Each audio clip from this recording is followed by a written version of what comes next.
Esse é o canal Será Verdade, seja muito bem-vindo. Na sua tela aí está o último vídeo aqui do canal, caso você não tenha visto. E no final desse vídeo aqui eu vou te relembrar para você dar uma olhada nesse vídeo aí. Mas vamos lá. O que os mortos veem?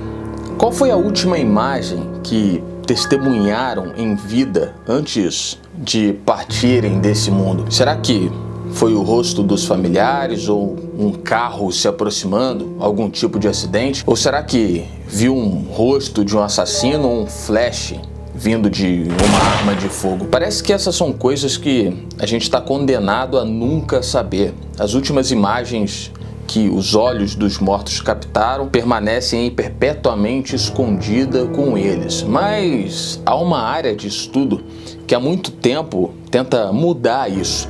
Durante séculos aí existiu uma área cabulosa da ciência que buscou colher as últimas imagens dos olhos das pessoas que perderam a vida para ver o que elas viram em seus últimos momentos. E com essa imagem sendo desvendada, isso poderia causar um impacto gigantesco aí nas evidências forenses, na busca de assassinos ou na resolução de crimes. Deixa eu te perguntar, você já ouviu alguma vez falar sobre optografia? Se estiver chegando agora, eu vou pedir para você se inscrever aí no canal. Esse é o canal Será Verdade.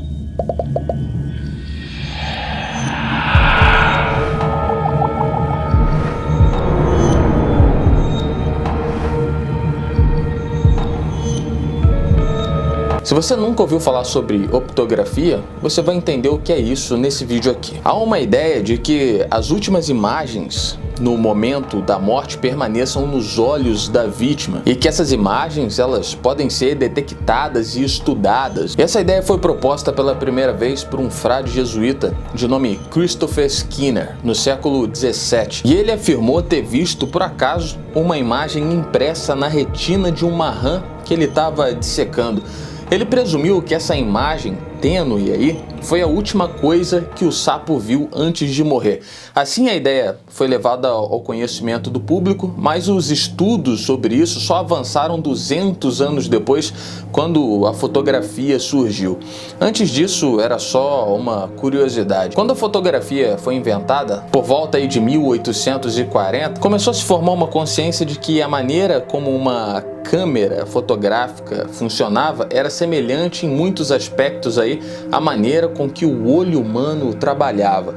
Isso levou à crença de que, semelhante a uma câmera, o olho humano poderia capturar e reter imagens da mesma forma que a câmera fotográfica. E uma série de experimentos procuraram testar essa hipótese. Em 1863, um fotógrafo inglês tirou uma fotografia do olho de um boi logo após a morte desse boi e usou um microscópio para procurar qualquer evidência de imagem deixada nas retinas aí do animal. Ele alegou que, após a inspeção, ele pôde discernir uma imagem fugaz aí de pedras, de rochas, da mesma maneira da estrada lá do matadouro. E ele declarou que isso significava que essa foi a última coisa que o boi viu quando ele foi abatido ali com um golpe na cabeça. Ele estava vendo pedras, rochas. Mais um tempo se passou, e em 1876, a ideia acabou ganhando mais força com a pesquisa do fisiologista Franz Christian, que descobriu que havia um pigmento contido nas hastes da retina que branqueava quando exposto à luz, mas que podia ser restaurado no escuro, mesmo após a morte. E essa descoberta aí de Franz foi abraçada por um professor alemão de fisiologia da Universidade de Heidelberg, com o nome de Frederick, que viria a se tornar uma das figuras mais importantes na área que iria, de fato, empurrar essa teoria para a popularidade cada vez maior naquela época. O professor acreditava que esse pigmento descoberto lá por Christian, ele poderia ser usado para preservar imagens do olho desde o momento da morte, já que as imagens permaneceriam gravadas ali naquele pigmento, ao menos que exposta à luz, e aí ia se perdendo. E ele afirmou que poderia ser possível encontrar uma maneira de fixar permanentemente essa imagem na retina, essa imagem final no olho, com algum produto químico, para que essas imagens fossem preservadas e não se perdessem quando expostas à luz ou com o passar do tempo. O professor dizia que com esse método ele seria capaz de arrancar essas últimas imagens dos olhos dos mortos e revelá-las exatamente como uma fotografia. A ideia era usar essas imagens para desvendar assassinatos. E pensa bem, hoje nós temos câmeras de vigilância espalhadas por todos os lugares. A tecnologia ajuda muito, mas na época não tinha quase nada. Imagina quantos crimes aconteceram e não tiveram solução. O professor, ele já começou logo a fazer seus experimentos ali, logo que descobriu, e começou trabalhando em animais. Ele usava normalmente coelhos e sapos. Ele amarrava os animais, prendia e fazia com que eles olhassem fixamente para algum lugar, para uma janela com alguma luz vindo de fora, algum lugar bem marcante, como chamas de uma lareira, e forçava esses animais a olharem, às vezes por horas, para essa imagem, e depois ele cortava a cabeça do animal e rapidamente tirava os olhos do animal, porque quanto mais o tempo passava, menores era a chance de recuperar essa imagem. E ele levava os olhos para uma sala escura, bem parecido com o processo fotográfico de revelação que era usado antigamente, e ele pingava uma solução química nos olhos para fixar aquele pigmento e depois jogava ácido, acreditando assim ter cimentado essas imagens no olho. Em 1878, algumas dessas experiências aí tiveram resultados animadores. Em um dos experimentos mais bem-sucedidos aí do professor, ele colocou o coelho olhando para uma janela gradeada, bem brilhante, porque a luz forte estava vindo de fora, e depois ele teria encontrado gravado na retina exatamente a janela, as vidraças, as barras de ferro após a morte do animal. Isso foi visto aí como um resultado empolgante na época, e ele continuou sua pesquisa com animais e fez essa pesquisa com centenas de animais. Embora tenha havido aí alguns resultados promissores aí, com vários coelhos, algumas imagens nítidas ali de chamas, de queimador, recuperadas, de janelas e tal, o professor ficou frustrado pelo fato de que a grande maioria das imagens eram borradas, sem nitidez, e que na maioria das vezes desbotavam e se destruíam rapidamente após a morte, mesmo ele tentando conservar com aqueles produtos. As imagens nos olhos dos coelhos, por exemplo, duravam 69 minutos depois de estarem sem vida, e os bois levavam mais ou menos 1 hora. Tudo precisava ser feito com muita rapidez. Mas a pergunta é, e os olhos humanos? Como é que seriam? No dia 16 de novembro de 1880, ele teve a chance de saber.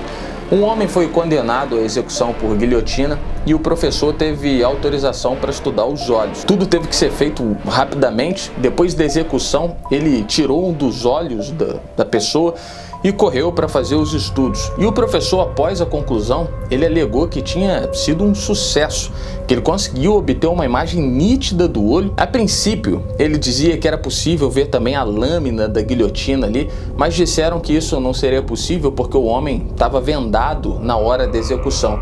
Então acreditam que aquela imagem era das escadas que ele viu quando ele subiu antes de colocar o capuz para ser executado.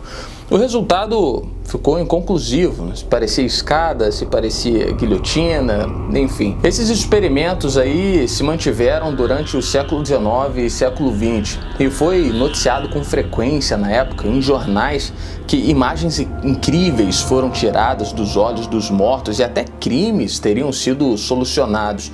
O uso da optografia chegou ao ponto de ser tão comum que a polícia tirava foto dos olhos das vítimas dos assassinatos para, se caso pudesse tirar alguma coisa disso. Em alguns casos, os optogramas eles foram até admitidos como evidências em acusações. Acreditavam tanto nisso que muitos assassinos tiravam os olhos ou danificavam os olhos de suas vítimas aí com medo de serem pegos. Com o tempo, a popularidade aí da optografia como uma ferramenta forense acabou enfraquecendo por conta da complexidade, a velocidade que tinha para tirar os olhos e levar para fazer estudos de qualidade nas retinas dos mortos. Os olhos tinham que ser removidos com muita rapidez e submetidos a um processo aí muito rigoroso para ter qualquer chance de capturar qualquer coisa que valesse a pena, e mesmo assim não garantia nada. Mesmo aí sob ótimas condições, as imagens frequentemente eram muito desbotadas e sem nitidez para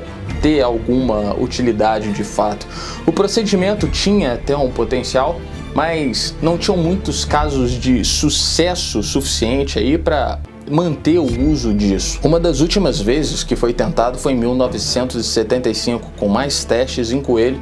O resultado também foi promissor, mas ainda assim não teve o sucesso suficiente para a técnica ser usada definitivamente aí como uma prática forense. Mas eu te pergunto, e nos dias de hoje, com a tecnologia que a gente tem hoje, equipamentos modernos, seria possível encontrar imagens nítidas nos olhos dos mortos? Seria possível isso, através dos olhos das pessoas que perderam a vida, encontrar imagens que poderiam ser chaves para decifrar crimes? Talvez a gente saiba um dia, né? Você já ouviu falar alguma vez sobre isso, sobre optografia?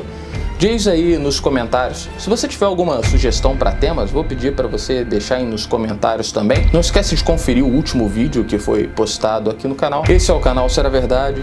Até a próxima. Tchau, tchau.